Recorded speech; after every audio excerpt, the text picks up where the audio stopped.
Corona ದೃಢವಾಗಿದೆ. Bus ಚಾಲಕ ಸಂಪರ್ಕದಿಂದ 10 ಜನರಿಗೆ ಸೋಂಕಾಗಿದೆ. Breaking news.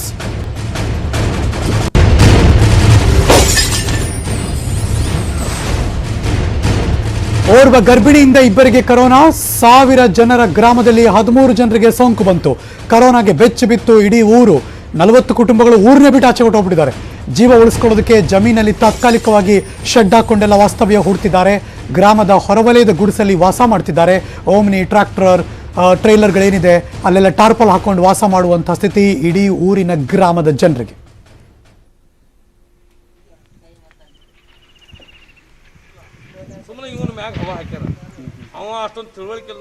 ನಮ್ಮ ಜೊತೆ ದೂರವಾಣಿ ಸಂಪರ್ಕದಲ್ಲಿ ಗದಗದಿಂದ ಸ್ಥಳೀಯರು ವೀರಣ್ಣಗೌಡರು ದೂರವಾಣಿ ಸಂಪರ್ಕದಲ್ಲಿದ್ದಾರೆ. ಗೌಡ್ರೆ ನಮಸ್ಕಾರ ರೀ. ನಮಸ್ಕಾರ ಸರ್.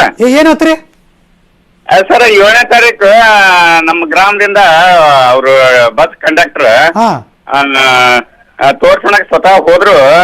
ಅಲ್ಲಿ ಅವ್ರು ಗಂಟಲ ದ್ರವ ತಕೊಂಡು ನಿಮ್ಮನ್ನ ಹೊಳೆ ಕಳಿಸ್ಬಿಟ್ಟಿದ್ದಾರೆ. ಮರುದಿನ ಅವ್ರಿಗೆ ಹಾರ್ಟ್ ಅಟ್ಯಾಕ್ ಆಗಿ ತೀರ್ಕೊಂಡ್ರಂತಂದು ಊರಾಗ ಜನರು ಎಲ್ಲಾರು ಅವ್ರನ್ನ ಬಾಯಲ್ಲೇ ಉಸಿರು ಇಟ್ಟು ಅವ್ರನ್ನ ಊದುದು, ಅವ್ರನ್ನ ಶವನ ಸಂಸ್ಕಾರಕ್ಕೆ ರೆಡಿ ಮಾಡುದು, ಈ ಟೈಪ್ ಎಲ್ಲಾ ಊರು ಗ್ರಾಮಸ್ಥರು ಇದು ಮಾಡ್ಬಿಟ್ಟಿರ್ತಾರೆ. ಅದರಿಂದ ಹಿಂದೆಗಡೆ ಗೊತ್ತಾಗಿ ಕೊರೋನಾ ಇದು ಅಂತಂದು ಜಿಲ್ಲಾಡಳಿತ ಬಂದು ಹೇಳಿಂದ ಆಮೇಲೆ ಅವ್ರನ್ನ ಸರ್ಕಾರದ ನಿಯಮ ಪ್ರಕಾರ ಅವ್ರನ್ನ ಶವನ ಸಂಸ್ಕಾರ ಮಾಡಿದ್ರು. ಶವನ ಸಂಸ್ಕಾರ ಮಾಡಿದ್ರಿಂದ ಮಿನಿಮಮ್ 53 ಜನರನ್ನ ಇಲ್ಲಿ ಮುರುಗಂದ ಮೊರಾರ್ಜಿ ಸ್ಕೂಲ್ನೊಳಗ ಹೋಮ್ ಕ್ವಾರಂಟೈನ್ ಮಾಡಿದ್ರು. ಗೌಡ್ರೆ ಕರೆಕ್ಟು. ಈ ತರ ಯಾರೋ ಹತ್ರ ಹಾರ್ಟ್ ಅಟ್ಯಾಕ್ ಆದಾಗ ಸಡನ್ ಆಗಿ ಬಾಯಲ್ಲಿ ಉಸಿರು ಕೊಟ್ರೆ ಮತ್ತೆ ಅವ್ರ ಹೃದಯ ಕೆಲಸ ಮಾಡ್ಬೋದು ಅನ್ನೋದು ಇದೆ, ಇಲ್ಲ ಅಂತಲ್ಲ. ಬಟ್ ಈ ಕೊರೋನಾ ಇತ್ತಲ್ರಿ, ಅದು ಒತ್ತದ್ ಗಿತ್ತದ್ ಮಾಡ್ಬೇಕಾಗಿತ್ತು. ಯಾಕೆ ಹಂಗ್ ಮಾಡಿದ್ರು? ಅದು ಸಾಮಾನ್ಯ ತಾವು ಅಂತ ತಿಳ್ಕೊಂಡು ಊರಲ್ಲಿ ಜನರು ಗ್ರಾಮದಲ್ಲಿ ಅಂದಾಗ ಸಂಬಂಧಿಕರು ಆತ್ಮೀಯರು ಇರ್ತಾರಲ್ಲ ಸರ್, ಇದು ಮಾಡ್ಬಿಟ್ರು. ಅದರಿಂದ ಈಗ ಸುಮಾರು 10 ಜನರಿಗೆ ಮತ್ತೆ ಕೊರೋನಾ ಪಾಸಿಟಿವ್ ಬಂದಿರೋದ್ರಿಂದ ಜನರು ಭಯಭೀತಗೊಂಡು ಊರು ಬಿಟ್ಟಿದ್ದಾರೆ. ಈಗ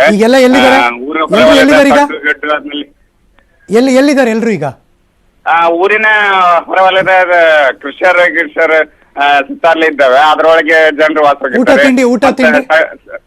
ಸ್ವಂತ ಸಡ್ ಹಾಕೊಂಡಿದ್ದಾರೆ.